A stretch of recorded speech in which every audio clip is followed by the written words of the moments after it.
Hello trainers, it's your favorite content creator Ganetto, and today we dive on Master League with my top 3 recommendations so that you can have a very nice early time on Master League. Also, I'm having a bonus team featured on the end of this video, so stay tuned till the end to see that bonus team. So we're having Giratina up on the lead, Togekiss as a closer, and the safe switch of the team is gonna be Melmetal. Melmetal is a well-around generalist that can go pretty well against anything. I would not be afraid on using Melmetal as my safe switch because it can beat pretty much all the steel types, has a chance to beat down even something like a Kyogre, but it is getting walled by something like a Garchomp. So a lot of players will not have Garchomp as a backline Pokemon because they tend to lead with it, so I would not be that much afraid of Melmetal.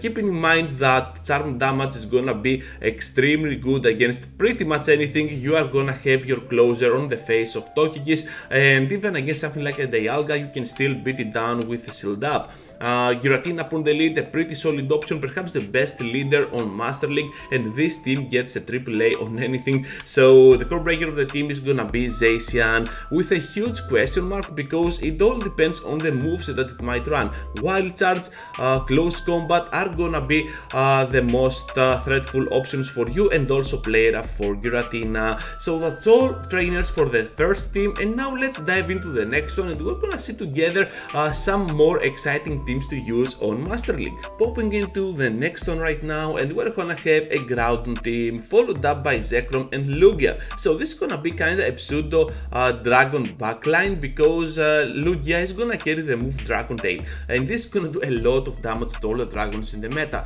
Well, the meta is pretty much structured against dragons. You're gonna see dragons everywhere, I really guarantee that to you, and Zekrom as a closer can still farm a little bit extra from the previous matchup and then unleash even a Wild Charge at something like a Togekiss. So a pretty cool generalist that can pretty much have access to anything to beat down your opponents.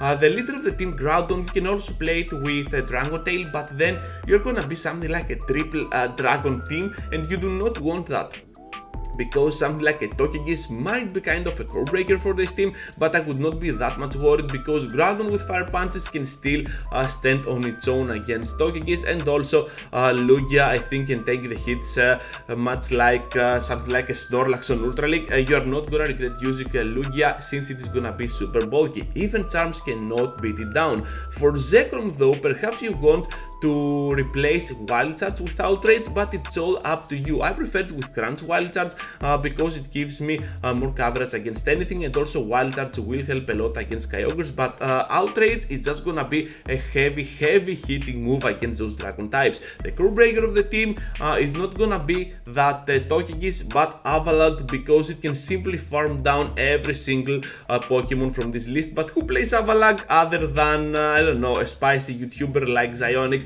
No one else. You are just gonna have your time here pretty good with this line of 3. Time to focus now on a team that will not disappoint you at all. We have a double dragon team with a Mewtwo up on the lead. So recently I have built up my Mewtwo with double legacies, Psystrike and Shadow Ball. I really recommend this Pokemon to anyone because we had an event recently. Perhaps you have the XLs now, and if you do not have the full XL, just go midterm. This Pokemon applies a lot of damage to the opponent.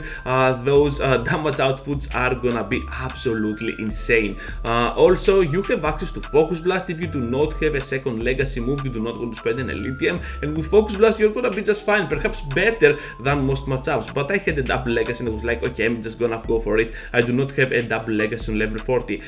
So overall you're gonna see that Mewtwo is not only gonna destroy down the opponents but also gonna take shields, which is gonna be absolutely amazing for the end game for you, because the backline is gonna have both a Dragon Meteor move on its moveset, and the Aqua Tail is gonna be a spammy option for Palkia. Also, the safe switch is not gonna be Palkia but Dialga because of the steel typing resisting a lot of stuff, and also going pretty hard even against its counters.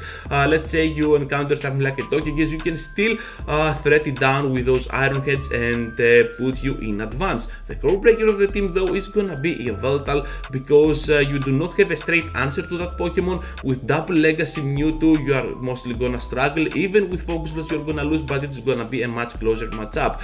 With Palkia, you have only the neutral matchup going on, and with Dialga, you might still faint if you get hit by a pure Focus Blast. Other than that though, this team is absolutely amazing. So trainers, for the bonus team, the final team, I decided to have a Hydreigon team. I wanted to use Hydreigon, and because it is not a legendary Pokemon and it recently had its community day, well, I wanted to use a team that is also non-legendary. So we're gonna have Hydreigon up on the lead, followed up by Metagross and Excadrill. Well, Hydreigon is just gonna get melted down by those charms, so you are not gonna have a good time overall. So that's why we have a double steel backline, and also not any double steel backline. This double steel backline can also beat other steel types like metal and can go pretty well against the entire meta. You're gonna see that even against a Kyogre, the backline can still put off some solid work with the Drill Runs or the Earthquake, dealing massive damage to the opponent.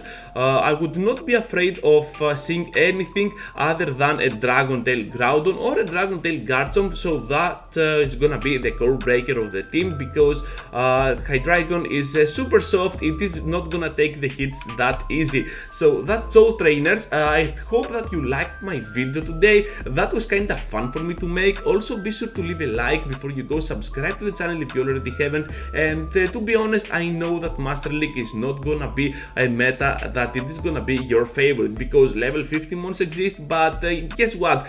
Most of the Pokemon that I have already showcased to you, well, if you look at the CPs on the upper right and left, well, I do not have the exact amount of excels needed to power them up to a level 50, and still they can be competitive. So level 40 mons, level 45, meeting them midterm, you are still gonna have a pretty solid team when using Pokemons on Master League. Not everyone's gonna have those level 50s completely maxed up mons. So that's all trainers. Thank you for watching. Be sure to leave a like, subscribe to the channel if you already haven't. I hope to see you all into the next one. Take care trainers. Choo choo choo.